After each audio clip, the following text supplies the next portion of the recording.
ಅದು fried items, bakery items ನಮ್ಗೆ ತುಂಬ ಟೇಸ್ಟ್ ಆಗಬೇಕು ಅಂತೇಳಿ ಆಹಾರ ತಿಂತಾರೆ. ಅದರಲ್ಲಿ ಏನು ಆಯಿಲ್ ಇದೆ, ರಿಫೈನ್ಡ್ ಆಯಿಲ್. ರಿಫೈನ್ಡ್ ಅಂದ ತಕ್ಷಣ ಹೋಯ್ತು, it is not A natural one. ನಾನು ಸಜೆಸ್ಟ್ ಮಾಡೋದು 5 ವೈಟ್ ತಿನ್ನಬೇಡಿ, ಅಕ್ಕಿ ತಿನ್ನಬೇಕು. ಅಕ್ಕಿ ಬದಲಾವಣೆ ಮಾಡಿ ಅಂತ ನಾನು ಹೇಳೋದೇ ಇಲ್ಲ. ಅಕ್ಕಿ ತಿನ್ನಿ, ಪಾಲಿಶ್ಡ್ ರೈಸ್ ಅಲ್ಲ, ಅನ್ಪಾಲಿಶ್ಡ್ ರೈಸ್. ನಾವು ಅದಕ್ಕೆ ಹೇಳೋದು ಹಳ್ಳಿ ಜೀವನದ ಊಟ ಅಂತೇಳಿ. ಕುಟ್ಟು ಮಾಡ್ತಾಯಿದ್ರು, ಇವತ್ತು ಕುಟ್ಟೋದಿಲ್ಲ. ಹೋಗಲಿ, ಪಾಲಿಶ್ ಮಾಡಿಸ್ಬೇಡಿ. ಸರಿ. ಮೈದಾ ತಿನ್ನಬೇಡಿ, ಸಕ್ಕರೆ, ಸಾಲ್ಟು, ಅದು ಸಾಲ್ಟ್ ಬೇಕು, ರಾಕ್ ಸಾಲ್ಟ್, ನಾಟ್ ದ ಅಯೋನೈಸ್ಡ್. ಅಯೋನೈಸ್ಡ್ ಬೇಕಾಗಿಲ್ಲ ಮೇಡಮ್. ಅದರಿಂದಾನೇ ಥೈರಾಯ್ಡ್ ಬರ್ತಾ ಇದೆ ಅಂತ ಹೇಳಿದ್ದು. ಥೈರಾಯ್ಡಿಸಮ್ ಅದೇ, ಸಕ್ಕರೆ. Yes, unpolished rice instead of rice. Maida ತಿನ್ನಬೇಡಿ, ಶುಗರು ಬೇಡ, ಮತ್ತು ರಾಕ್ ಸಾಲ್ಟ್, ಕಲ್ಲುಪ್ಪು ಬೆಟರು ಇನ್ಸ್ಟೆಡ್ ಆಫ್. ಕಲ್ಲುಪ್ಪು ಬೇಡ, ಸಮುದ್ರದ ಉಪ್ಪು ಬೇಡ, ಕಲ್ಲುಪ್ಪು ಅಂತ ಹೇಳಿದ್ರೆ ನಮ್ಮವ್ರಿಗೆ ಗೊತ್ತಾಗೋದು ತಕ್ಷಣ ಮಾಮೂಲಾಗಿ ದಪ್ಪ ದಪ್ಪ ಕಲ್ಲುಪ್ಪೆ ಅದನ್ನು ಕರೆಯೋದು. So instead of ಅಯೋನೈಸ್ಡ್. ಓಕೆ, ಆಮೇಲೆ ಐದನೇದು ಬಂದು ಅತ್ಯಂತ ಮುಖ್ಯವಾದದ್ದು ಆಯಿಲ್ಸ್, ಎಣ್ಣೆ. ಯಾವ ಎಣ್ಣೆ? ಮಾಮೂಲಾಗಿ ನಾವು ಈ ಎಣ್ಣೆ ಅಲ್ಲ, ಫ್ರೈ ಮಾಡುವಂಥದ್ದು. ಅದನ್ನು ಆದಷ್ಟು ಪ್ಲ್ಯಾಂಟ್ ಬೇಸ್ಡ್ ಯೂಸ್ ಮಾಡಿ. ಅಂದರೆ ಈಗ ಸೀಡೆಲ್ಲ ಇದೆ. ಹೌದು, ಕೊಬ್ಬರಿ ಎಣ್ಣೆ, ಕೋಕೋನಟ್,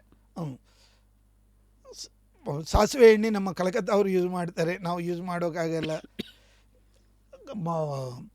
ಶೇಂಗಾ ಬೀಜ, ಪೀನಟ್, ಗ್ರೌಂಡ್ನಟ್, ಎಳ್ಳೆಣ್ಣೆ. ಅದನ್ನು ಎಳ್ಳೆಣ್ಣೆ, ನಲ್ಲೆಣ್ಣೆ ಅಂತಲೇ ಕರೆದ್ರಲ್ಲ. ಹೌದು, ಒಳ್ಳೇದದು ಅಂತ.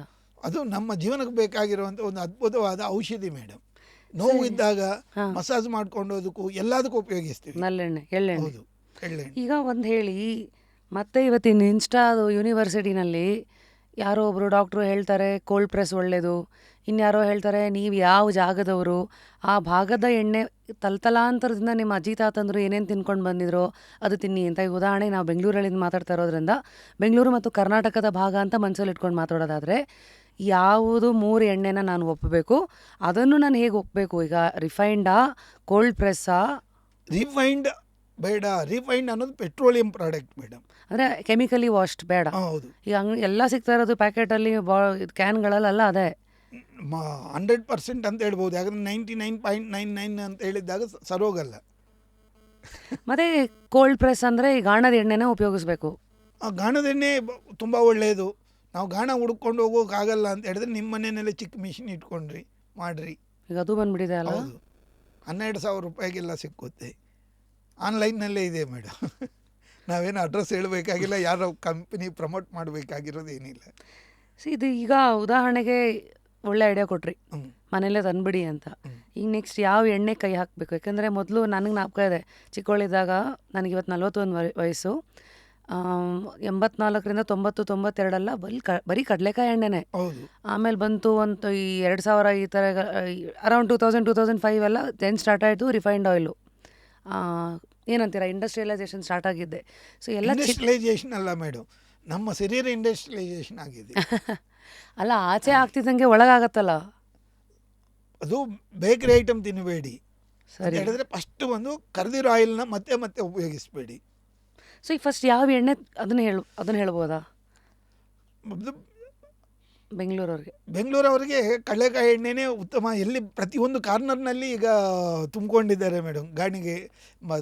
ರಿಫೈನ್ಡ್ ಅನ್ನೋದು, ಈ ಗಾಣ ಎಣ್ಣೆ ಅನ್ನೋದಕ್ಕಿಂತ ಅದು ಮಿಷನರಿ ಬಂದಿದೆ ಜಾಗದ ಕೊರತೆನಿಂದ.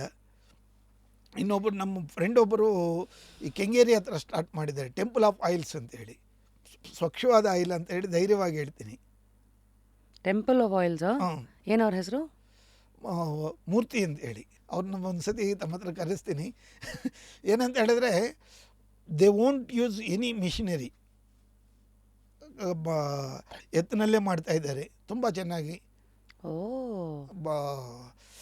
4 ಜನಕ್ಕೆ ಉಪಯೋಗ ಆಗೋ ರೀತಿಯಲ್ಲಿ. ಇವರು ಹ್ಯಾಂಡಿಕ್ಯಾಪ್, ಅವ್ರು ಬರ್ತಾ ಇದ್ದಾರೆ ಈ ತಿಂಗಳು. ಹೌದಾ? ನನಗೆ ಇವರಿದಾರಲ್ಲ ಧರ್ಮರಾಜ್ ಅವರು, ಧರ್ಮಕೀರ್ತಿರಾಜ್ ಅವರು, ಆ್ಯಕ್ಟರು, ಅವರು ಅವ್ರನ್ನ ಭೇಟಿ ಮಾಡಿ ಅವ್ರನ್ನ ದಯವಿಟ್ಟು ಪಾಡ್ಕಾಸ್ಟಲ್ಲಿ ಕರೆಸಿ ಅವ್ರನ್ನ ಪ್ರಮೋಟ್ ಮಾಡಿ ಅಂತ ನನಗೆ ಹೇಳಿದರು. ಹೌದು ಹೌದು. ಮಧು ಮೇಡಮ್, ನಾನು ನಿಜವಾಗ್ಲೂ ಆ ಮೂರ್ತಿನ 2 ಕಾಲಿಲ್ಲ. ಅದಕ್ಕೆ ನನಗೆಲ್ಲೋ ಇವ್ರ ಹೆಸರು ಕೇಳಂಗಿದೆ, ಟೆಂಪಲ್ ಆಫ್ ಆಯಿಲ್ ಕೆಂಗೇರಿ ಅಂದ ತಕ್ಷಣ ನನಗೆ ಕೊಮ್ಮಟ ಅಂತ ತಲೆಗೆ ಬಂತು. ಹಾಂ ಹಾಂ. ಈಸ್ ಮೈ ಪೇಷಂಟ್, ಓ ಈ ಟೆಲ್ಸ್ ಅಬೌಟ್ ಮೀ. ನೈಸ್, ಚಿಕ್ಕ ಪ್ರಪಂಚ. ಸರಿ, ಸೊ ಟೆಂಪಲ್ ಆಫ್ ಆಯಿಲಿಂದ ಆಯಿಲ್ ತೊಗೋಬೋದು, ಅದರಲ್ಲೂ ಕಡಲೆಕಾಯಿ. ಮತ್ತು ನೆಕ್ಸ್ಟು ಏನು ಸರ್? ಸೂರ್ಯಕಾಂತ ಬೀಜ ನಮ್ಮ ಕರ್ನಾಟಕಕ್ಕೆ ಅಂತ ಹೇಳಿದ್ರೆ ನಮ್ಮ ಗುಲ್ಬರ್ಗ ಈ ಏರಿಯಾಗಳಲ್ಲಿ ಬೆಳೆಯುವಂಥದ್ದು. ಸನ್ಫ್ಲವರ್, ಕೊಬ್ಬರಿ ಎಣ್ಣೆ, ಇದು 3 ಪ್ರಯಾರಿಟಿನಾ? ಸಾಸಿವೆ ಎಣ್ಣೆ. ನೀವು ತಗೊಂಡಂಗಿದ್ರೆ ಸಾಸಿವೆ ಎಣ್ಣೆ ಅಂತ ಹೇಳಿದ ತಕ್ಷಣ ನಮ್ಮವ್ರ ಮುಖ ಮುರಿದುಕೊಂಡು. ನಾನು ತಿಂದಿದ್ದೀನಿ, ನಮ್ಮ ಮನೇಲಿ ಎಲ್ಲ ಎಣ್ಣೆಗಳು ಇದೆ, ಅಂದರೆ ಆಲಿವ್ ಆಯಿಲು ಇದೆ. ನಮ್ಮ ಫ್ರೆಂಡ್ಸ್ ಕಲಕಟ್ಟನಿಂದ ಈ ಸ್ವೀಟ್ಸ್ ಅವು ಕಳಿಸ್ತಾರಲ್ಲ, ಅವ್ರಿಗೂ ಮಾಡೋದೇ ಅದರಿಂದ ಅಭ್ಯಾಸ ಆಗ್ಬಿಡತ್ತೆ ಸರ್. ಸೊ ತಗೋಬೇಕು. ಫಸ್ಟ್ ಟೈಮು 2ನೇ ಟೈಮು ಸ್ವಲ್ಪ ತಿನ್ನೋಕ್ಕಾಗಲ್ಲ, 3ನೇ ಟೈಮ್ನಿಂದ ಅದು ಅಭ್ಯಾಸ ಆಗೋಗುತ್ತೆ.